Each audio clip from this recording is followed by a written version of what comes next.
ఈడేమో నేను చలికి రమ్మని వీడేమో ఇంట్లో వెచ్చావు అన్నాడా.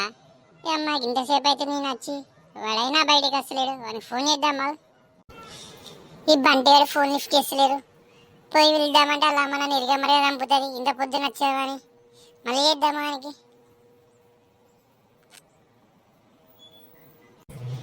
ఎరా బంటి, నేను చలి కొత్త గడ్డ కట్టిపించావు కదరా. ఇదేమైనా న్యాయమేనారా బంటి నీకు? ఏం లేదురా పులి, వెచ్చగా మంచి సిద్ధ చెప్పని పన్నారా.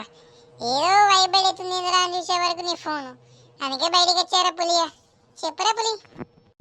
నన్ను చెప్పమంటే ఏంద్రా బంటిగా, చలిగను చంపి నువ్వే కదా పొద్దున రమ్మనేవు నన్ను. నీ మాట పట్టుకుని పొద్దున వేసేది నన్ను చెప్పమంటావు ఏంద్రా బంటిగా.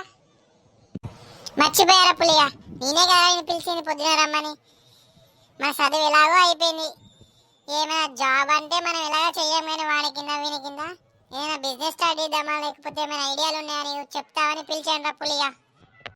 మన చదువు కాదు నీ చదువు, నీ చదువు అయిపోయిందని చెప్పు. నన్ను ఇరికిచ్చి హెచ్ఓడి దగ్గర వాడు ఇప్పటికీ ఇప్పుతుండు, అయినా కింద ఆడిస్తున్నాను. సరే సరే తీ పులిగా, ఈసారి నేను హెచ్ఓడి సతో మాట్లాడి పాస్ చేపిస్తా తీరా.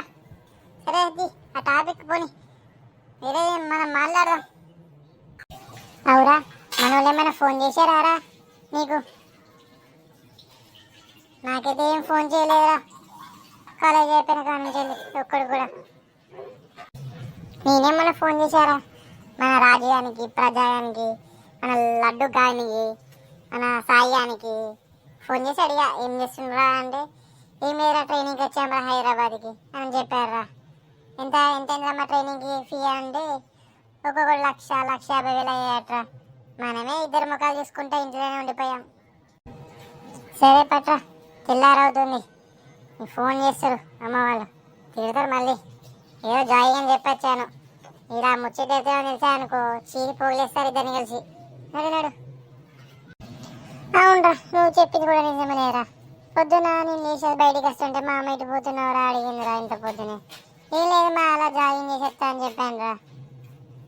పోయినప్పుడు పాల ప్యాకెట్ కొనుక్కొని పోవాలిరా. మమ్మీ మరీ చెప్పింది తీసుకురమ్మని చెప్పి. పదరాపులే.